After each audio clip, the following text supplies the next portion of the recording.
బేసిక్‌గా యాక్యుపంక్చర్ అనేది ఒక అద్భుత వైద్య విధానం. ఓకే. ఆల్మోస్ట్ ఒక 5000 సంవత్సరాల నుంచి మన భారతదేశంలో ఎగ్జిస్ట్ ఉన్న ఇది ఓల్డెస్ట్ మన పురాతన వైద్య విధానం ఇది యాక్యుపంక్చర్ ద్వారా. ఎన్నో జబ్బులకు మందులు లేకుండా మనం చక్కని పరిష్కారం ఇవ్వగలుగుతాం. మందులు లేకుండా అంటే ఎలా పాసిబుల్ అవుతుంది సార్? అంటే శరీరం అంతా ఒక ప్రాణశక్తి. సో దీన్ని చైనీస్ మెడిసిన్ అంటాం generally. Traditional Chinese medicine TCM అంటాం. అంటే చైనీస్ మెడిసిన్ అంటున్నారు మరి ఆ, భారతీయ మరి అదే అదే అందరికీ ఏంటంటే ఒక అపోహ. ఇప్పుడు ఇప్పుడు చూడండి కుంఫు కరాటే ఇవన్నీ ఉంటాయి కదా, మార్షల్ ఆర్ట్స్ ఇవన్నీ మన ఇండియన్ ఆరిజినే, కానీ ఇప్పుడు మన నేమ్ అంతా చైనీస్.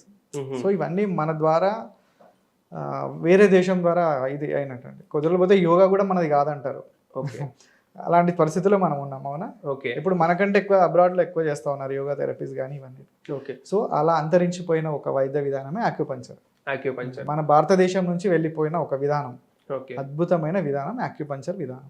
అంటే యాక్యుపంక్చర్ మెడిసిన్ లేకుండా ఎలా పాసిబుల్ అవుతుంది? ట్రీట్మెంట్ ఏ అదే విధంగా ఉంటుంది? ప్రాణశక్తి ద్వారా. సో మన బాడీలో 12 మెరిడియన్స్ లా ఉంటాయి. సో వాటిని మనం యాక్టివేషన్ చేయడం మూలాన అంటే రూట్ కాజ్ ఎలిమినేషన్. సో వేరే సిస్టమ్స్లో ఎలా ఉంటుందంటే సిమ్టమాటిక్ ట్రీట్మెంట్. అది ఇప్పుడు నెక్ పెయిన్ వచ్చింది, సో నెక్ పెయిన్కి మాత్రమే ట్రీట్మెంట్. యాక్యుపంక్చర్ వైద్య విధానంలో మీకు పెయిన్తో పాటు దాని రూట్ కాజ్ అంటే ఎందు ద్వారా వస్తున్నది వాటి యొక్క ట్రీట్మెంట్ ఉంటుంది అన్నమాట. అందుకే ఇది అంత సక్సెస్ఫుల్గా 5000 నుంచి స్థిరంగా ఉండగలిగింది. ఓకే. అంటే టైం ట్రస్టెడ్. ఓకే. ఇంతవరకు మీరు ఎంతమందికి ఇట్లా ట్రీట్మెంట్ చేశారు? చాలా మంది సార్, మోర్ దాన్ లైక్ 2000 పైనే క్లైసెస్ with 90% of success rate. 90% success. 90% success rate ఉంది. అంటే దీనికి సంబంధించి అంటే ఫిజియోథెరపీలో నుంచి వచ్చిందా ఇది? ఎలా? ఇది ఒక సపరేట్ వైద్య విధానం అండి. అవుట్ ఆఫ్ మై ఇంట్రెస్ట్ నేను నేర్చుకున్న విధానం. అంటే ఇంటిగ్రేటెడ్ అంటే మనం సపరేట్గా చూడకుండా ఇంటిగ్రేటెడ్ థెరపీస్ అంటే మెడిసిన్స్ లేకుండా మన శరీరాన్ని ఉండే ఎనర్జీని మనం ఎలా యూజ్ చేసుకొని మనం బెటర్ అవ్వడం అనేది దీని యొక్క కాన్సెప్ట్. ఫిజియోథెరపీ అవ్వచ్చు, యాక్యుపంక్చర్ అవ్వచ్చు, న్యూట్రిషన్ వల్ల. అంటే నేను బేసిక్గా ఫోకస్ చేసే విధానాల్లో 4 పిల్లర్స్లా ఉంటుంది.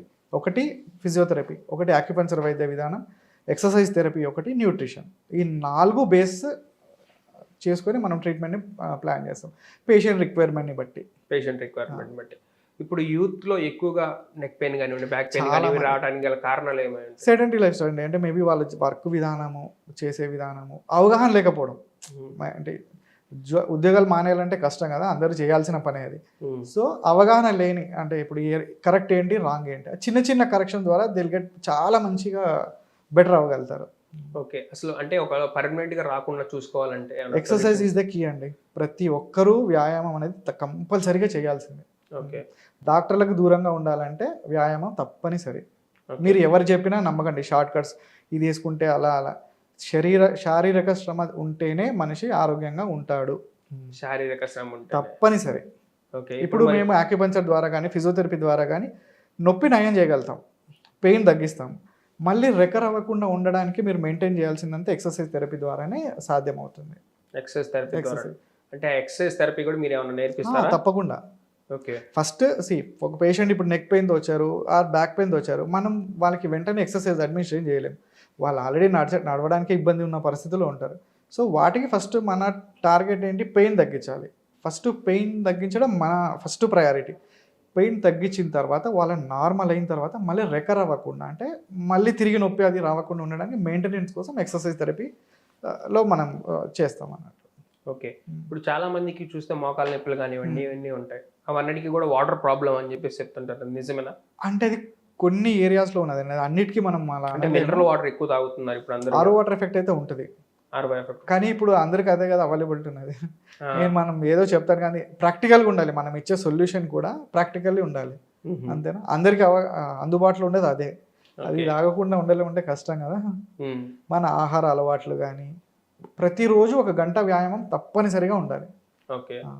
ఇప్పుడు మెడిసిన్ లేకుండా అంటే ఎలా అన్నది వ్యూవర్స్ కొంచెం మీ దగ్గర అంటే ఎక్సర్సైజ్ లాగా అంటే మీరు ఏదైనా చేస్తారా, లేకపోతే ఫస్ట్ అంటే నార్మల్ ఫిజియోథెరపీ చేసినట్టు? ఫిజియోథెరపీ అంటే 2 ఆప్షన్స్ సార్. అంటే నా స్పెషలైజేషన్ వచ్చి యాక్యుపంక్చర్. సో నేను బేసిక్గా నా ఫిజియోథెరపీ బ్యాక్గ్రౌండ్, నాది మాస్టర్స్ అయింది ఫిజికల్ థెరపీలో. తర్వాత అవుట్ ఆఫ్ మై ఇంట్రెస్ట్ వెళ్ళాలంటే యాక్యుపంక్చర్. సో నాకు అంటే like mostly I'm practising acupuncture ఎలా ఇప్పుడు ఉండే రోజుల్లో. అందులో I can give like assured results అన్నట్టు. నెక్ పెయిన్లో కానీ అంటే లైక్ 90-95% అంటే ఇంక్లూడింగ్ సర్జరీకి వెళ్ళాల్సిన కేసెస్ కూడా మన దగ్గర చాలా వరకు without medicines like within no time they got better. ఇప్పుడు అంటే మీరు 5000 ఇయర్స్ నుంచి ఉంది అన్నారు కదా, అంటే మనకి అప్పటి నుంచి టైం ఉన్నాయి. టెస్టెడ్, అంటే దాంట్లో ఎఫిషియన్సీ ఉంటేనే కదా ఇన్ని రోజులు సస్టైన్ అవ్వగలుగుతుంది. అవును. అవునా?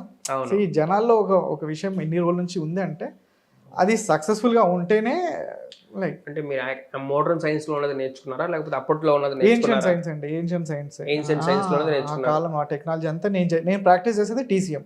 ఓకే. ఎందుకు మా దగ్గర ఆల్రెడీ అక్యుపంచర్ ట్రీట్మెంట్ తీసుకున్న వాళ్ళు కూడా చాలా మంది వస్తారు. అంటే ఇప్పుడు దీంట్లో కూడా చాలా రకాలు ఉన్నాయి. కొంతమంది సుజోక్ థెరపీ అంటారు, లైక్ కొంతమంది Japanese style of acupuncture, Korean, అంటే చాలా ఉన్నాయి ఇందులో కూడా. నేను బేసిక్గా ఫాలో అయ్యేది TCM అంటారు, ట్రెడిషనల్ చైనీస్ మెడిసిన్. అంటే ఇదంతా ఎనర్జీ బేస్డ్ మెడిసిన్ అనమాట. అంటే మన శరీరంలో ఉండే ప్రాణశక్తిని ఆ బ్లాకేజెస్ని క్లియర్ చేయడం మూలాన పేషెంట్ గెట్ బెటర్. ఓకే. అంటే మీరు చేసిన వీడియోస్ కానీ ఏమైనా ఉన్నాయా? వీడియోస్ లేదు సార్, నాది గూగుల్లో వెళ్ళి చూడొచ్చు. దే కెన్, నా నంబర్ టైప్ చేస్తే దిల్ గెట్ ద డీటెయిల్స్, నా క్లినిక్ డీటెయిల్స్ అన్నీ వస్తాయి. Okay. They can go to the reviews. Okay. Okay. Reviews చూడొచ్చు. రివ్యూస్ ద్వారా చూడొచ్చు అని చెప్పేసి చెప్తారు. అంటే మీరు చూసుకుంటే ఇక్కడ డిప్రెషన్ కి అంటున్నారు. డిప్రెషన్ కి మీరే విధంగా డిప్రెషన్, సో మెయిన్ ప్రాబ్లం ఇప్పుడుండే యువతలో కానీ పెద్దవాళ్ళలో కూడా, లైక్ మిడిల్ ఏజ్ వాళ్ళలో డిప్రెషన్ చాలా, లైక్ మోరల్లెస్ అందరికీ ఉంది అనుకోవచ్చు. అంటే డిప్రెషన్ అంటే మీరు వాళ్ళకి ఏదైనా ఫిలాసఫీ ఇస్తారా, లేకపోతే ఏంటి? అలా ఉండదు. డిప్రెషన్ అంటే ఒక మానసిక సమస్యగా అందరికి తెలిసిందే. సెరోటోనిన్ లెవెల్స్ డౌన్ కావడం కానీ, డోపమిన్స్ అనేది కెమికల్స్, హ్యాపీ కెమికల్స్ అవి మన శరీరం ప్రొడక్షన్ చేయాలి. సో కొంతమందిలో కొన్ని స్ట్రెస్ రిలేటెడ్ ఇష్యూస్లో ఆ ప్రొడక్షన్ అనేది ఉండదు. సో వాటిని మనం బెటర్ చేయగలుగుతాం అక్యుపంచర్ ద్వారా. ఓకే. డైజెస్టివ్ డిసార్డర్స్ కి కూడా చేస్తామంటారు. ఇరిటబుల్ బోవెల్ సిండ్రోమ్ మీరు ఎక్కడైనా వెళ్ళండి, మందులతోనే అది నయం అవ్వదు. బట్ అక్యుపంచర్లో సూపర్బ్ రిజల్ట్స్ ఉన్నాయి. ఇరిటబుల్ IBSకి కానీ, క్రానిక్ ఎసిడిటీ, ప్రెగ్నెన్సీలో చాలా మందిలో ఈ నాసియాటిక్ ఫీలింగ్ ఉంటుంది, అంటే ఏది తినలేకపోవడము, ప్రెగ్నెన్సీ ఇష్యూస్లో కానీ, వాటిలో కూడా అక్యుపంచర్ అద్భుతంగా పనిచేస్తుంది. అక్యుపంచర్ సూపర్గా. ఓకే. చెప్తున్నా అది 90% ఆఫ్ రిజల్ట్స్ అంటే ఇంకా చూడండి. దేనికైనా మోస్ట్ ఆఫ్ ద కేసెస్. ఆస్తమాకి కూడా కొంతమంది లంగ్ ఇష్యూస్లో కూడా వీ కెన్ హెల్ప్. చెప్పాను కదా, అక్యుపంచర్లో టో నుంచి లైక్ ఫీట్ దాకా ఎనీ కండిషన్స్లో కూడా we can give the very good results. Okay. అంటే ఇప్పుడు ఇలా చెప్తే వాళ్ళకి దే మే నాట్ ఉండొచ్చు, once they experience they will know. ఒకసారి ఎక్స్పీరియన్స్ అయితే దెన్ దే విల్ నో. అరే అంటే ఫిజియోథెరపిస్ట్ చేసినట్టు చేస్తారా, ఎలా చేస్తారు? అక్యుపంచర్ వైద్య విధానం వేరే ఉంటుంది సార్. అంటే ఇప్పుడు శరీరంలో ప్రాణనాడులు అనేవి 12 మెరిడియన్స్ లా ఉంటాయి. సో వాటిని, అంటే అక్యుపంచర్ వేలో నేను చెప్తాను మీకు ఈజీ అండర్స్టాండింగ్. సో ఒక బ్లాకేజ్ ఉంటుంది అనుకోండి, ఇప్పుడు నీ షోల్డర్, సో షోల్డర్ పెయిన్ అనుకుందాం, చాలా common frozen shoulder. So as per acupuncture, so ఇక్కడ ఉండే ప్రాణశక్తి అనుకోండి మెరిడియన్స్లో బ్లాకేజెస్ మూలాన we'll get the pain as per view. So మేమేం చేస్తామంటే అక్యుపంచర్ వైద్య విధానం కానీ, ఫిజియోథెరపీలో కానీ, సో అక్కడ ఉండే బ్లాకేజెస్ని క్లియర్ చేసి అక్కడ ఎనర్జీని డైవర్ట్ చేస్తాం అన్నట్టు. సో ఆ ఏరియాకి సో ఫ్రెష్ ఎనర్జీ. సో నాకు నిజంగానే ఇక్కడ పెయిన్స్ ఉన్నాయి. అంటే పెయిన్స్ అంటే ఏసీ వల్ల మనకు ఏసీ రూమ్ లో కూర్చొని ఇంటర్వ్యూస్ చేస్తుంటాం కదా, దీన్ని ఎలా క్లీన్ చేస్తాం? అంటే 2 things. షోల్డర్ పెయిన్ ఒకటి, డైరెక్ట్ షోల్డర్ ఇష్యూస్ ఉంటుంది, అంటే maybe like traumatic shoulder injury. లేదనుకోండి ఒక్కొక్కసారి నెక్ పెయిన్ ఉంటుంది కదా, నెక్ నుంచి కూడా రేడియేట్ అయ్యే ఛాన్సెస్ ఉంటాయి షోల్డర్కి. సో ఆ రెండు ఒకసారి అసెస్ చేస్తే then will come to know. Okay. Cervical syndromes అని చెప్పి, సర్వైకల్ స్పాండిలైటిస్ అండి.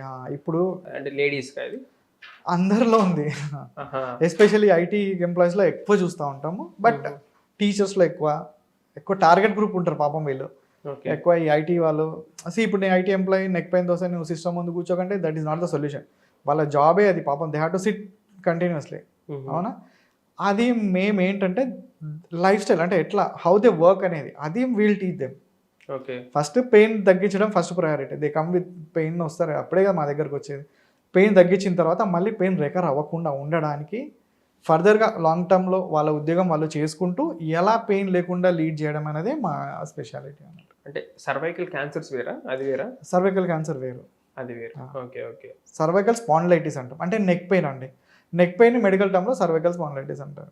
అంటే ఒకటే అర్థం కాదు, ట్రీట్మెంట్ ఎలా చేస్తారన్నది అర్థం కాలేదు. సూదుల ద్వారా, అంటే అక్యుపంచర్ అంటే చిన్న చిన్న నీడిల్స్ ఉంటాయి, నీడిల్స్ ద్వారా ఆ బ్లాకేజెస్ ని క్లియర్ చేస్తాం అన్నట్టు. నీడిల్స్ పెడతారు బాడీలో, నీడిల్ పెడతాం. ఓకే. ఆ నీడిల్స్ లో మనకి ఏ మెడిసిన్ ఉండదు, ఏది మెడిసిన్ ఉండదు. ఇదంతా ఎనర్జీ మెడిసిన్ చెప్తాను కదా. TCM అంటేనే ట్రెడిషనల్ చైనీస్ మెడిసిన్. ఇది ఎనర్జీ బేస్డ్, అంటే మన శరీరంలో ఉండే ఎనర్జీ ఫ్లో ఉంటుంది చూసారా, వాటి ద్వారానే మనం బెటర్ అవుతాం. ఇందులో ఎటువంటి మెడిసిన్స్ ఉండవు, ఎటువంటి సైడ్ ఎఫెక్ట్స్ ఉండవు, ప్రశాంతంగా. ఇప్పుడు దీంట్లో ఇప్పుడు నెక్ పెయిన్ ఉంది, క్రానిక్ నెక్ పెయిన్లో ఎన్ని రోజులు పెయిన్ కిల్లర్స్ తీసుకుంటారు మీరైనా? అవునా? తీసుకున్న రోజులు బాగుంటుంది, మళ్ళీ దెన్ అదే వస్తుంది మీకు మళ్ళీ. ఇందులో అలా ఉండదు, రూట్ కాజ్ ఎలిమినేషన్ బెటర్, బాగుంటుంది ఇందులో. గ్యాస్ట్రిక్ సమస్యలకు కూడా అని చెప్పి క్రానిక్ ఎసిడిటీ ఉంటుంది కదా, ఇన్స్టెంట్లీ విత్ ఇన్ 2 sessions లో మీకు తేడా తెలుస్తుంది. ఎట్లా అది ఎలా అదే అక్యుపంచర్ వైద్య విధానం అన్నిటికీ ఒకటే. ఓకే, ట్రీట్మెంట్ అంతా అక్యుపంచరే.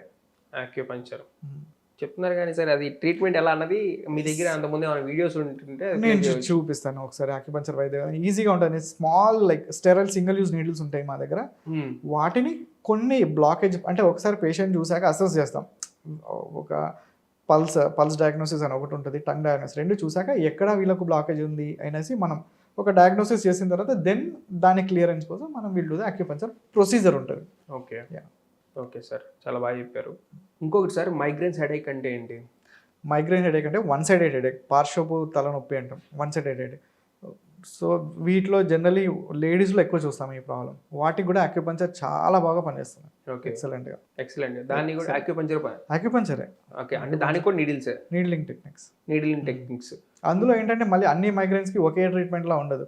అంటే కొంతమందిలో హాఫ్ హెడేక్ ఉంటుంది, కొంతమంది కంటి ఒకటి ఉంటుంది, కళ్ళు తెరవలేదు హాఫ్ హెడేక్, కొంతమందిలో మొత్తం హెడేక్స్ ఉంటాయి. డిపెండ్స్. మోస్ట్లీ చాలా మందిలో హాఫ్ హెడేక్స్ ఎక్కువ ఉంటాయి. ఒక సైడ్ అంతా లాగినట్టు, కళ్ళు ఓపెన్ చేయలేరు, ఎవరితో మాట్లాడాలన్న చిరాకు. ఆ ఎపిసోడ్ వచ్చినప్పుడు మైగ్రేన్ హెడేక్స్ చాలా ఇదిగా ఉంటుంది. సో వాళ్ళలో కూడా అక్యుపంచర్ చాలా బాగా పనిచేస్తుంది. అక్యుపంచర్ సూపర్గా. అక్యుపంచర్లో మరి ఫీవర్ ఉంటుందా? టెంపరేచర్ అన్కంట్రోల్, అంటే చిన్న చిన్న సిమ్టమ్స్కి మేము ట్రీట్ చేయమని. క్రానిక్ కండిషన్స్, ఇప్పుడు ఎక్కడ వెళ్ళినా బెటర్ అవ్వలేదు, దెన్ ఈ clinic is the best for you.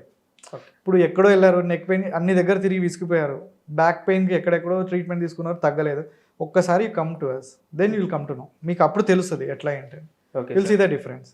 Surgery అంటున్నారు కదా చాలా మంది ఇప్పుడు, నెక్ పెయిన్, బ్యాక్ పెయిన్. అంటే నా యాజ్ పర్ మై వ్యూ, పెయిన్కి ఎప్పుడు never is indication for surgery. Surgery indications వేరే ఉంటాయి. సో నొప్పి కోసం ఇండికేషన్ వేరే అంటే ఎలా ఉంటాయి అంటే ఇప్పుడు లైక్ సివియర్గా మజిల్ పవర్ పోతుంది, యూరినరీ ఇన్కాంటినెన్స్, బోల్ బ్లాడర్ పోతుంది, అట్లా కేసెస్లో కానీ కాలు పనిచేయకపోవడము, లింబ్ మజిల్ పవర్ గ్రిప్ వెళ్ళిపోవడము, అట్లా కేసెస్లో సర్జరీ ఇండికేషన్. పెయిన్కి మాత్రం దయచేసి ఎప్పుడు సర్జరీకి వెళ్ళకండి. Pain is never an indication for surgery. వాటిలో మీకు ఇట్లా ఆల్టర్నేటివ్ థెరపీస్ ఉంటాయి కదా, చాలా బాగా ఉపయోగపడతాయి. ఓకే.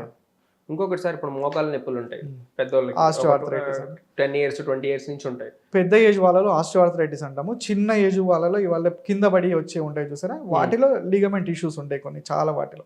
ఆ రెండు వేరు. ఓకే, ఇది మోకాళ్ళ నొప్పులు క్లియర్ అవుతాయా మరి? తగ్గుతాయండి. అంటే డిపెండ్స్, అంటే గ్రేడ్ 1 మరి కంప్లీట్గా నీ మొత్తం డ్యామేజ్ అయిన తర్వాత వస్తే కష్టం, కానీ ఓకే లైక్ మిడిల్ ఏజ్లో ఉన్న వాళ్ళు అలా ఉంటే కనుక ఖచ్చితంగా వెలిగేది మోకాళ్ళ నొప్పులు తగ్గుతాయి చాలా వరకు. మరి ఇప్పుడు నీడిల్స్ అంటున్నారా, మరి గుచ్చుకొని ఎప్పుడైతే అలా ఏమి ఉండదండి. ఇది లైక్ మైన్యూట్ నీడిల్, అంటే మనం ఇంజెక్షన్ చేసే సైజ్ నీడిల్ వేరు. ఈ అక్యుపంచర్ మీకు ఎంత ఒక హెయిర్ లా ఉంటుంది, హెయిర్ ఫాలికల్ ఎంత మందం ఉంటుందో అంతే ఉంటుంది. నొప్పి కూడా తెలియదు. అందరిలో అదొక అపోహ అంతే. అంటే నీడిల్స్ పెడతారేమో, చాలా పెడతారు ఎలా అనేసి. ఒక సెషన్ చూడండి, then will come to know కదా. హెడేక్, ఇప్పుడు హెడేక్ అంటే హెడేక్ దగ్గర నీడిల్స్ పెడతారా సార్? లేదండి, వేరే దగ్గర పాయింట్స్ వేరే ఉంటాయి. అవి వేరే ఉంటాయి. అది ఎలా ఉంటాయి మరి? అది పేషెంట్ టు పేషెంట్ మారుతుంది ట్రీట్మెంట్. చెప్పాను కదా, అంటే ఇప్పుడు మీరు లైక్ అలోపతిలో మా తీసుకుంటే ఎక్స్రేస్, ఎంఆర్ఐస్ అలా ఉంటాయి. అలాగే టీసీఎంలో అంటే అక్యుపంచర్ విధానంలో డయాగ్నోసిస్ వేరేలా ఉంటుంది. పల్స్ చూస్తాం, నాడీ చూస్తాం కదా, నాడీ ఒకటి, టంగ్ డయాగ్నోసిస్, వీటి బేస్ మీద మా ట్రీట్మెంట్ ఉంటుంది. ఓకే, అంటే హెడేక్ అంటే పూర్తిగా ఎక్కువగా వచ్చిన వాళ్ళకి, బాగా అంటే రెగ్యులర్గా వచ్చిన వాళ్ళు నార్మల్ ఆయిల్ పెట్టుకుంటే తగ్గిపోతుందని చెప్పి అలాంటి వాళ్ళు అవసరం లేదు. అక్యూట్ కేసులో 1-2 daysలో తగ్గిపోయేదానికి మా దగ్గర రావచ్చు. అన్ని చేసినా తగ్గట్లేదు, ఓకే అలా. సో మా దగ్గర బేసిక్గా ఎవరికి ఉపయోగపడుతుంది అంటే, కొన్ని ఆటోఇమ్యూన్ డిజార్డర్స్ ఉంటాయి, రుమటాయిడ్ ఆర్థరైటిస్ కానీ, ఎస్ఎల్ఈ కానీ, ఇట్లా కొన్ని ఆటోఇమ్యూన్ డిజార్డర్స్లో వాళ్ళ పాపం ఆల్రెడీ చాలా ట్యాబ్లెట్స్ ఉంటాయి వాళ్ళకు. ఆన్ టాప్ ఆఫ్ దట్ అప్పుడప్పుడు వచ్చే ఈ పెయిన్స్కి వీళ్ళు ట్యాబ్లెట్స్, పెయిన్ కిల్లర్స్ వాడడం వల్ల ఇంకా దాని సైడ్ ఎఫెక్ట్స్ అగ్రవేట్ అవుతాయి. వాటిలో వారికి మాత్రం అక్యుపంచర్ ఒక వరం అనుకోవచ్చు. ఓకే, అంటే మీరు ఏది చూసినా కానీ సింపుల్గా నయం చేస్తామని చెప్పేసి. సింపుల్గా కాదు, over a period of time. అంటే లైక్ ఆ సింప్లిసిటీ అంటే మీకు సింపుల్గా ఉంటుంది కానీ, బట్ అది అలా అవ్వడానికి వెనక చాలా రీసెర్చ్ ఉంటుంది. అంటే అదే కొంచెం త్వరగా క్లీన్, రిజల్ట్స్ ఫాస్ట్గా ఉంటాయి. రిజల్ట్స్ మాత్రం అష్యూర్డ్ రిజల్ట్స్ ఉంటాయి. లైక్ మరి పెద్ద హాస్పిటల్స్ ఇవి ఎందుకు ఫాలో అవ్వట్లేదు? అవగాహన లేక. చెప్తా ఉన్నాను కదా, ఆల్టర్నేటివ్ థెరపీస్ అంటే ఇప్పుడు చూడండి, మీరు ఎవరైనా సరే ఇంకా మన దగ్గర అంత అవగాహన లేదు వీటిపైన. చాలా మందికి తెలియదు వీటి గురించి. అంటే మరి 5000 ఇయర్స్ నుంచి ఉంది అన్నారు కదా. అదే చెప్తాను కదా, ఇప్పుడు యోగా కూడా మనకు అంతకంటే ముందు నుంచి ఉన్నది. న్యాచురోపతి మన దేశంలో పుట్టిన విధానం, ఆయుర్వేదిక్ ఎంతమంది వెళ్తున్నారు చెప్పండి. ఓకే. వాటిలో అసిడిటీకి పర్మనెంట్ క్యూర్ ఉంది. ఎంతమంది వెళ్తారు అక్కడికి? మరి ఎవరు వెళ్ళరు. ఓకే. సో దీనికి కాలక్రమేణా మనకు అలోపతి డామినేటింగ్ అనలేము, అదొక అడ్వాన్స్ మోడర్న్ మెడిసిన్ లాగా అయింది.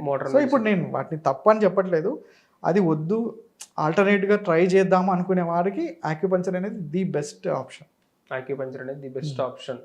అందులో కూడా మీరు you go for a very good qualified వాళ్ళ దగ్గరికి వెళ్ళండి. ఇవాళ చాలా మంది ఉన్నారు, బట్ యూ మంచి క్వాలిఫైడ్ అయ్యి మీరు చూడండి, ప్రొఫైల్ చూడండి, అంతా చూసి then you take a step అట్లా. ఇంకోటి సార్, మరి మీ రివ్యూస్ చూసినా కానీ అన్ని 5/5కి ఉన్నాయి. అవును, 5/5 ఉన్నాయి. ఎలా పాసిబుల్ అయింది ఇది? పాసిబుల్ ఏంటంటే చెప్పాను కదా, ఓకే, రిజల్ట్స్ ఇస్తే ఆటోమేటిక్గా పేషెంట్స్ ఆర్ హ్యాపీ. ఓకే. అంటే మీ సబ్జెక్ట్ చాలా ఇంట్రెస్ట్ తో నేర్చుకున్నట్టున్నారు. అదే ప్యాషన్, అది సర్వీస్ ప్యాషన్, బాగా ఇంట్రెస్ట్ అది. ఓకే. అంటే అసలు మీకు ఇది యాక్యుపంచర్ ఎందుకు ఎంచుకోవాలి అని చెప్పేసి ఎలా అనిపించింది? అదే ఇప్పుడు మనకు డిజైర్ అట్లా, అంటే మనకు సర్వీస్ చేయాలని ఒక డిజైర్ అప్పుడు గాడ్ మనల్ని డ్రైవ్ చేస్తాడు కదా, అలాగే నాకు యాక్సిడెంటల్గా నేను got in to this thing. అంటే ఎక్కువ మందికి తెలియదు కదా, మీకు ఎలా తెలిసిందని చెప్పి చెప్తాను కదా, మన ఇంట్రెస్ట్ ఉంటే మనకు ఆటోమేటిక్గా విల్ డ్రైవ్ దట్. ఇప్పుడు ఎంతో మంది ఇప్పుడు నా క్లినిక్ వచ్చే వాళ్ళు కూడా అడుగుతాను, అరే మాకు ఎవరు చెప్పలేదు సార్, అనవసరంగా ఎన్ని రోజులు సఫర్ అవుతా ఉన్నాము, ఇంత ఈజీగా తగ్గింది ఇక్కడ, మాకు ఎందుకు ఎవరు చెప్పలేదు అంటే వాళ్ళకి తెలిస్తే కదా ఫస్ట్ వీళ్ళకి చెప్పడానికి. చాలా మందిలో అవగాహన లేకనే ఇది ఒకటి. ఓకే. కానీ అద్భుతమైన అండి ఇది ఒకటి, ఆక్యుపంచర్ మాత్రం ఎక్సలెంట్ అంటే ఎక్సలెంట్. హార్మోనల్ ఇంబాలెన్స్ ఎలా కంట్రోల్ చేస్తారు? లేడీస్లో చాలా వరకు మెన్సెస్ ఇష్యూస్ ఉంటాయి కదా, వారిలో కూడా హార్మోనల్ ఇష్యూస్ ఉంటాయి. చెప్తున్నా మన శరీరంలో బ్యాలెన్సింగ్, ప్రాణశక్తిని బ్యాలెన్స్ చేస్తే ఆటోమేటిక్గా అన్నీ సెట్ అయిపోతాయి. అంటే డైట్స్ రెగ్యులర్గా, అంటే డైట్ ఫాలో చెప్తారా? ఫస్ట్ ఎట్లా ఉంటుందంటే స్టెప్ బై స్టెప్ ఉంటుంది. ఫస్ట్ ట్రీట్మెంట్ ఉంటుంది, తర్వాత మెయింటెనెన్స్ కోసం ఎక్సర్సైజెస్, దెన్ డైట్, అలా ఉంటుంది. ఫస్ట్ ప్రాబ్లమ్ని క్లియర్ అయ్యారు మనం ఫస్ట్, ఓకే, ప్రాబ్లమ్ని క్లియర్ చేస్తారు, ట్రీట్మెంట్ తర్వాతనే అవన్నీ ఉంటాయి. నా మెయిన్ స్పెషాలిటీ పెయిన్ మేనేజ్మెంట్ బాగుంటుంది. ఈ డైజెస్టివ్ ఇష్యూస్, ఐబిఎస్ కానీ, గ్యాస్ట్రైటిస్ కానీ, క్రానిక్ గ్యాస్ట్రైటిస్ ఎక్కడ తగ్గట్లేదు అదొకటి, ఈ ఇన్ఫర్టిలిటీ మేల్లో కానీ ఫీమేల్లో కానీ, ఈ గైనకాలజీ ఇష్యూస్ కానీ, మేల్ ఇన్ఫర్టిలిటీ ఈ మధ్యలో చాలా చూస్తున్నాం కదా, వీటన్నిటికీ ఆక్యుపంచర్ చక్కని సొల్యూషన్. అంటే మీరు ఒక్కళ్ళే ఉంటారు, ఇంకా ఎంతమంది? ప్రస్తుతం మెయిన్ ఆక్యుపంచర్ చేస్తే నేనండి, ఫిజియోథెరపీ వేరే స్టాఫ్ ఉన్నారు, ఫిజియోథెరపీ వేరే స్టాఫ్ ఉన్నారు, ఆక్యుపంచర్ అయితే I will take care. Okay. ఆక్యుపంచర్కి ఫిజియోథెరపీకి డిఫరెన్స్ ఏంటి? రెండు రెండు డిఫరెంట్ సబ్జెక్ట్స్. ఫిజియోథెరపీ అంటే ప్యూర్లీ ఎక్సర్సైజ్ బేస్డ్ మెడిసిన్ అది. సో అదొక సైంటిఫిక్ వేలో మనం బెటర్ చేయాలి. అంటే కొంతమందికి నీడిల్ ఫోబియా ఉంటుంది కదా, ఆక్యుపంచర్ అంటే వద్దు అంటే కొన్ని కేసెస్కి, ఇప్పుడు మీరు వచ్చారు లో బ్యాక్ పెయిన్, అలాగే అక్యూట్ కేసులో విల్ గెట్ బెటర్. ఫిజియోథెరపీ నేనే అడ్మినిస్ట్రేషన్ చేశాను, మేడం ఇవి తీసుకోండి దెన్ విల్ గెట్ బెటర్ అని. క్రానిక్ కొంతమంది వస్తారు కదా, అన్నీ చేశారు, ఫిజియోథెరపీ చేసాము, మెడిసిన్స్ తీసుకున్నాము, అన్నీ చేసాం కానీ స్టిల్ పెయిన్ తగ్గట్లేదు, then I will suggest acupuncture. Okay. అంటే ఫిజియోథెరపీ కానీ దేనికి తగ్గని దానికి ఆక్యుపంచర్ చేస్తారు, ఈజ్ ద బెస్ట్ సొల్యూషన్ నన్ను అడిగితే కనుక. అంటే ఫస్ట్ ఫిజియోథెరపీ కంటే ఆక్యుపంచర్ తీసుకోవచ్చు కదా, తీసుకుంటే ఇంకా బెటర్ కదా. తీసుకుంటే ఇంకా బెటర్ అంటే అలా చెప్తాను, అంటే దాని ఇండికేషన్స్ వేరే ఉంటాయి, ఫిజియోథెరపీ ఇండికేషన్స్ వేరే, ఆక్యుపంచర్ ఇండికేషన్ వేరే. ఇప్పుడు ఎస్డిటీని నేను ఫిజియోథెరపీలో ట్రీట్ చేయలేను కదా, సో ఫిజియోథెరపీ క్రైటీరియా వేరే, ఆక్యుపంచర్ క్రైటీరియా వేరే. ఓకే సార్, చాలా బాగా చెప్పారు.